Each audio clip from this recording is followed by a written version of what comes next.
Sebuah tatanan baru sedang disiapkan untuk umat manusia di dunia. Sebuah tatanan yang akan kita anut dengan satu persamaan hak, tunduk pada logika, janji nilai kemanusiaan, dan keterbukaan informasi tanpa batas. Pada saat itu, manusia akan mandiri seutuhnya. Nasib akan bisa ditentukan sendiri, seolah Tuhan tidak lagi diperlukan. Surga dan neraka menjadi cerita dongeng. Pada saat itu, agama tidak lagi relevan dengan kehidupan manusia. Sebuah pemikiran akan kemandirian manusia tanpa campur tangan Tuhan yang digagas oleh kelompok bernama Illuminati. Air, udara, tanah, dan api menjadi elemen simbol kelompok ini dengan segitiga dan mata tunggal di tengah sebagai logonya. Sebuah visualisasi yang mengingatkan kita akan satu ciri makhluk akhir zaman bernama Dajjal.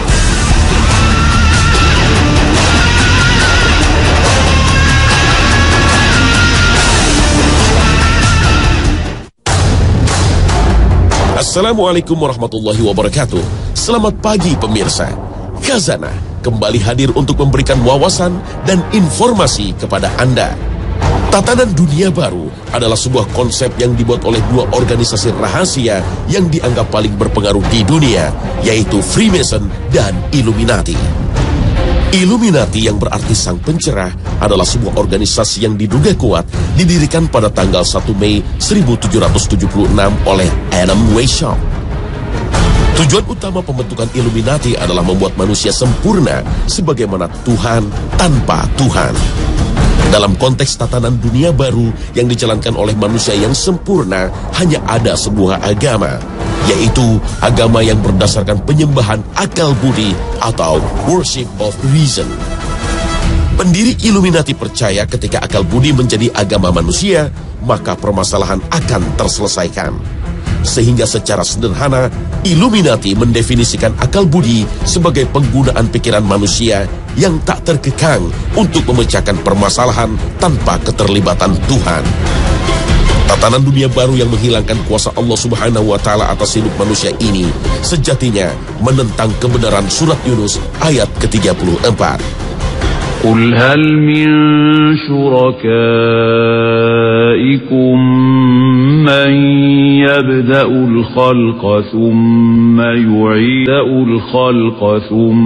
يعيده فأنى تؤفكون. Kelompok Illuminati merupakan sebuah kelompok rahasia tertua yang telah terbentuk semenjak zaman Babilonia kuno. Di masa itu, terdapat sebuah menara Babel yang dibangun oleh Raja Namrud. Pembangunan menara Babel pada dasarnya adalah sebuah upaya manusia untuk menggapai langit.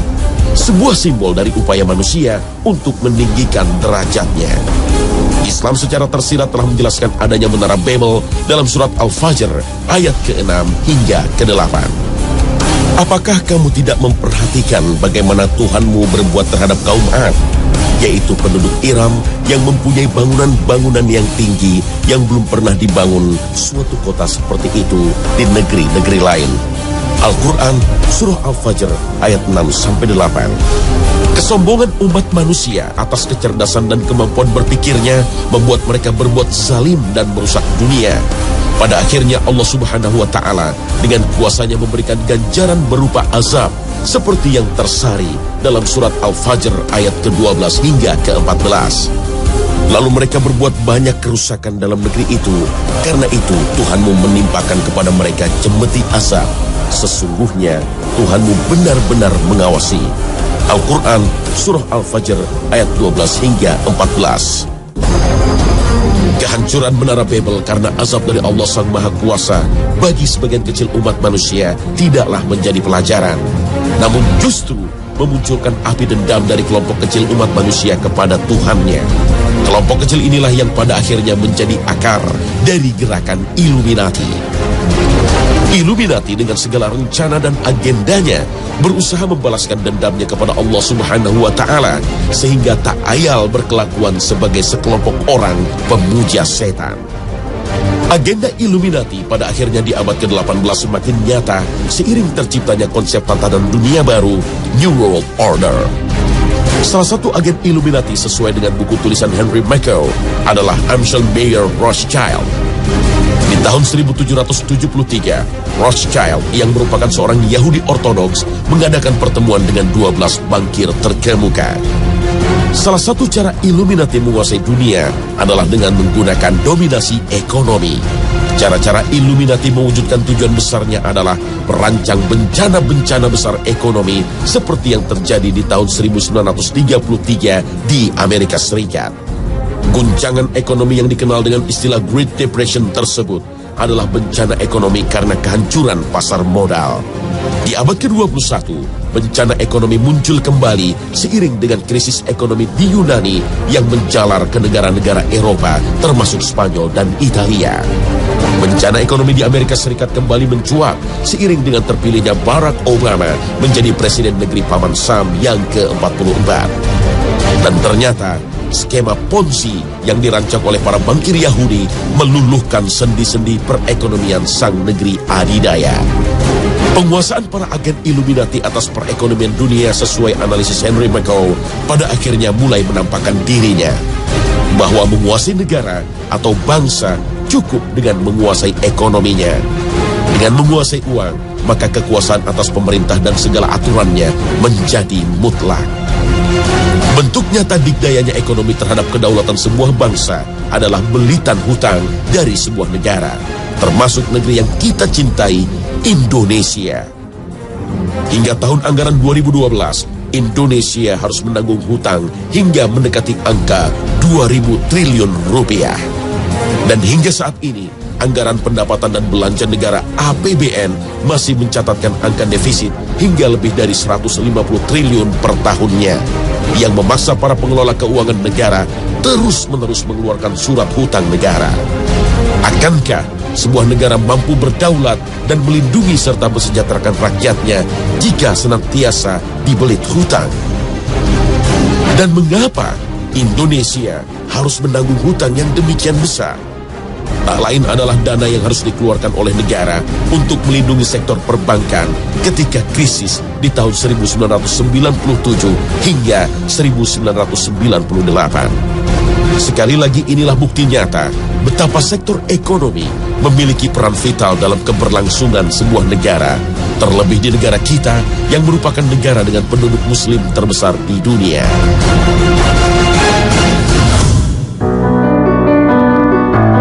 Salah satu orang yang menulis mengenai agenda besar The New World Order adalah Constance Cambay.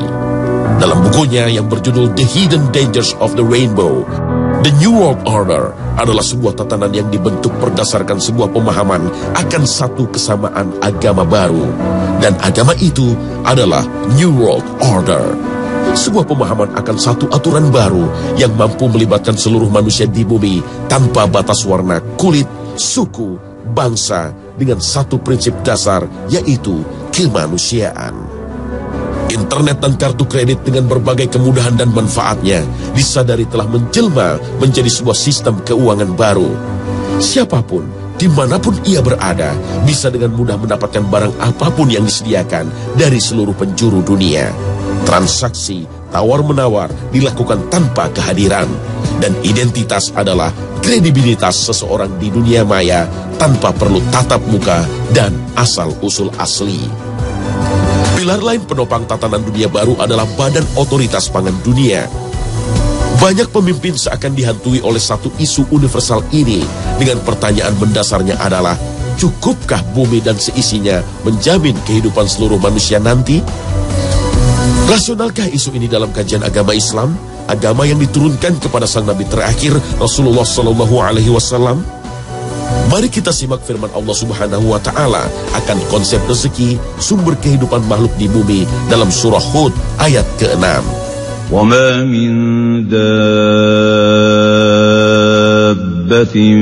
فِي الْأَرْضِ إِلَّا عَلَى اللَّهِ رِزْقُهَا وَيَعْلَمُ مُسْتَقَرَّهَا كُلٌّ فِي كِتَابٍ مُبِينٍ. Jika menyimak sari tilawah surah tersebut, jelaslah sudah bahwa seluruh manusia dan makhluk dijamin rezekinya di dunia. Tapi entah mengapa, konsep ini tak menjadi pijakan bagi para pengambil keputusan. Kuasa otoritas pangan dunia tampaknya semakin kuat seiring dengan slogan One World, One Earth. Slogan ini seakan mengaburkan kedaulatan dan batas-batas negara dalam hal pemenuhan kebutuhan pangan manusia di bumi. Indonesia, sebuah bangsa dengan jumlah penduduk lebih dari 200 juta jiwa, merupakan salah satu negara dengan kebutuhan pangan yang terbesar di dunia. Namun, menurut Badan Pangan Dunia, FAO, Indonesia adalah salah satu negeri agraris yang tak kunjung mampu menyediakan jumlah pangannya secara mandiri.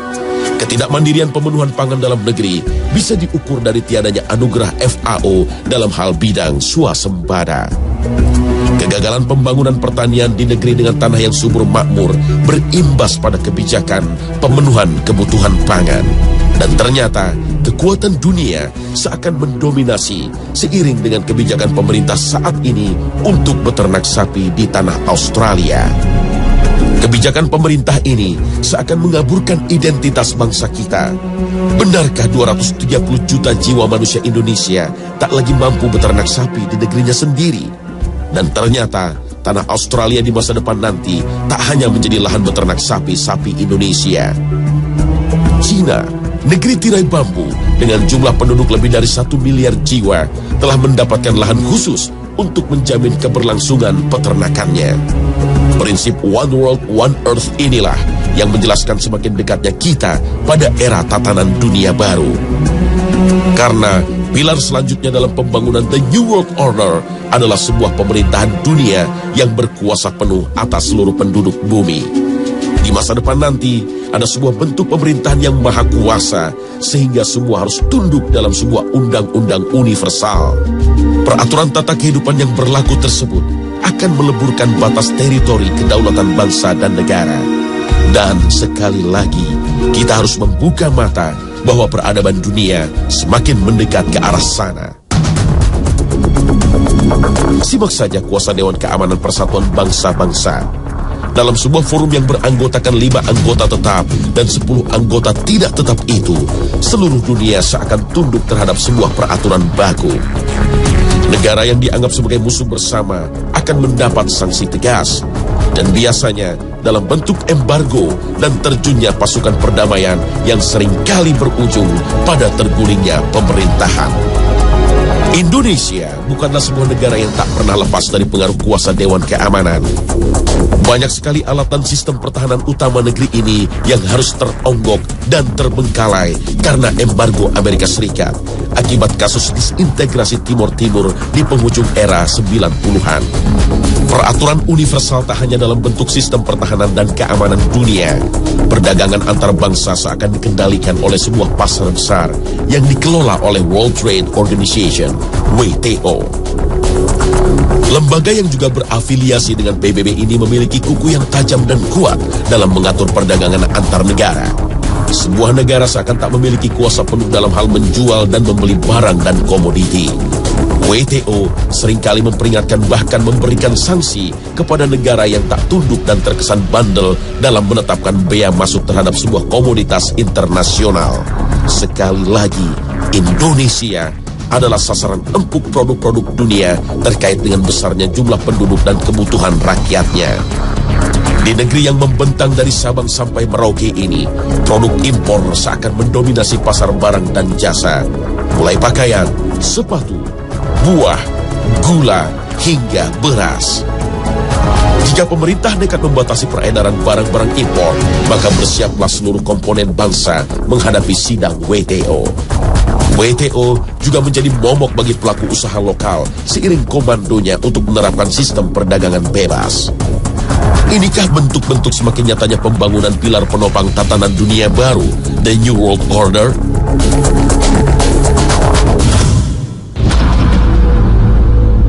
Tatanan dunia baru seperti kajian Ralph Epperson akan dipimpin seorang yang adil dan bijaksana.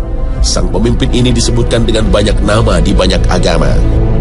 Penganut Kristiani menyebutnya sebagai Kristus, bangsa Yahudi memanggilnya Mesiah, umat Buddha mengenalnya sebagai Buddha kelima. Pemeluk Hindu mempercayainya sebagai Krishna, dan kaum Muslim meyakininya sebagai Imam Mahdi. Tapi janganlah terlebih dahulu mempercayai konsep ini, karena dalam tatanan dunia baru tak ada nama-nama itu. Penggagas dan perancang dunia baru yang beragamakan New Age telah menetapkannya sebagai Lord Maitreya. Dalam The New World Order, Lord Maitreya dipercaya sebagai seorang anak yang lahir di tanggal 5 Februari 1962. Lord Maitreya inilah yang memimpin dunia baru dalam sebuah tatanan baru. Lord Maitreya adalah sebuah pemimpin dengan kuasa mutlak, termasuk sebagai pemimpin agama baru. Agama New Age adalah sebuah agama yang menghapuskan semua agama dunia. New Age adalah sebuah agama yang diklaim menyempurnakan manusia layaknya Tuhan. Konsep kedatangan Lord Maitreya sebagai pemimpin maha kuasa atas segala sesuatu di dunia ini jelaslah sulit diterima ajaran Islam. Islam, agama panutan ini, telah menggariskan panduan tauhid pada umatnya dalam Al-Quran. Kitab suci yang terjaga dan terpelihara kesuciannya hingga hari akhir tiba. Dalam Islam, tak ada satupun makhluk yang maha baik yang memiliki kemampuan untuk mengatur segala sesuatu. Dan hal ini telah tersirat dalam Al-Quran, surat Al-Baqarah ayat ke-148. وَلِكُلٍّ وِجْهَةٌ هُوَ مُوَلِّيهَا فَأَيْنَمَا تَكُونُوا يَأْتِ بِكُمُ اللَّهُ جَمِيعًا إِنَّ اللَّهَ عَلَى كُلِّ شَيْءٍ قَدِيرٌ.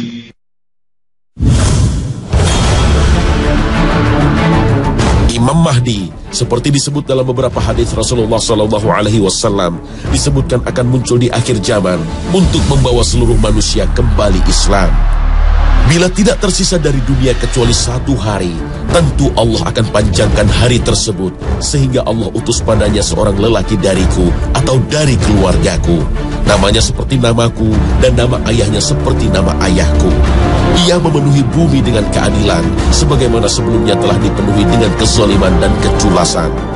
Hadis riwayat Abu Dawud. Selama masa kepemimpinan Imam Mahdi, maka kaum muslimin akan hidup dengan bertabur nikmat dan rezeki dari Allah Subhanahu wa Ta'ala. Munculnya Imam Mahdi akan membawa sebuah keadilan seperti yang disabdakan oleh Rasulullah SAW, memenuhi bumi dengan keadilan sebagaimana sebelumnya dipenuhi kezaliman. Kedatangan Imam Mahdi pada dasarnya akan mempersatukan kaum muslimin yang terpecah dan berkelompok-kelompok. Dan setelah mampu mempersatukan kaum muslimin, maka Imam Mahdi akan mampu menegakkan negara Islam dalam satu bendera di bawah panji Islam, agama terakhir dan penyempurna. Salah satu tugas besar Imam Mahdi di hari akhir adalah membunuh Dajjal. Dan diyakini Imam Mahdi dan Nabi Isa alaihissalam akan membunuh Dajjal di daerah Bab Lut, Palestina. Wallahu a'lam bissawab. Terkait dengan Dajjal, ada beberapa pendapat tentang sosoknya. Salah satu pendapat sesuai dengan hadis Rasulullah SAW adalah sebuah makhluk dengan mata satu. Namun, secara spirit ada juga yang menafsirkan Dajjal adalah sebuah sistem atau negara yang ciri dan sifatnya seperti yang menempel pada Dajjal. Beberapa pendapat tersebut mengarah kepada Amerika Serikat. Salah satunya terdapat dalam lambang negara Amerika Serikat di bagian belakang. Terdapat sebuah kalimat dalam bahasa Latin yang berbunyi Novus Ordo Seclorum. Dan jika diartikan, kalimat Latin tersebut berbunyi tatanan dunia baru, The New World Order.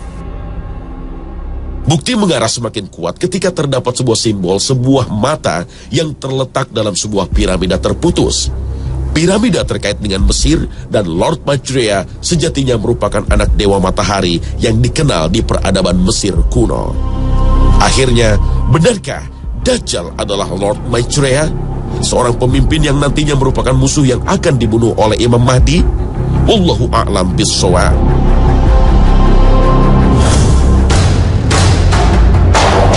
Pemirsa, agenda Illuminati yang mengusung konsep New World Order adalah cita-cita dan agenda manusia. Tetapi bukankah manusia adalah sebuah hamba yang lemah dengan segala kekurangan yang senantiasa diatur oleh Allah Subhanahu wa Ta'ala? Apapun agenda, rencana, dan tujuan umat manusia, pastilah membutuhkan kuasa Tuhan agar mampu terlaksana di dunia. Rencana manusia tidak akan berjalan tanpa kesesuaian dengan rencana Allah Ta'ala. Wa makaru wa makarallah wallahu khairul makirin. Mereka merancang, Allah juga merancang. Sesungguhnya Allah sebaik-baik perancang. Mungkin Illuminati hanyalah sebuah teori konspirasi saat ini, sebuah hal tak berbentuk dan tak terlihat, dan bisa jadi sebuah penyangkalan.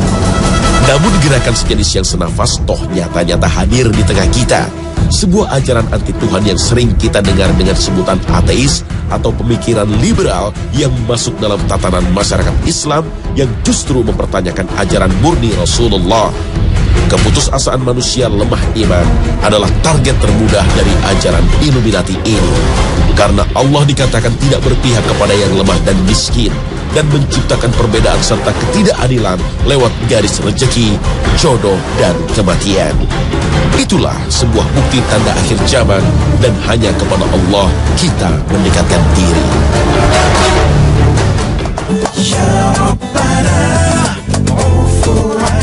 Nah pemirsa, demikian Khazanah hari ini. Semoga dapat memberikan manfaat untuk semuanya. Tetap saksikan Khazanah setiap Senin sampai Jumat pukul 5.30 pagi. Wassalamualaikum warahmatullahi wabarakatuh.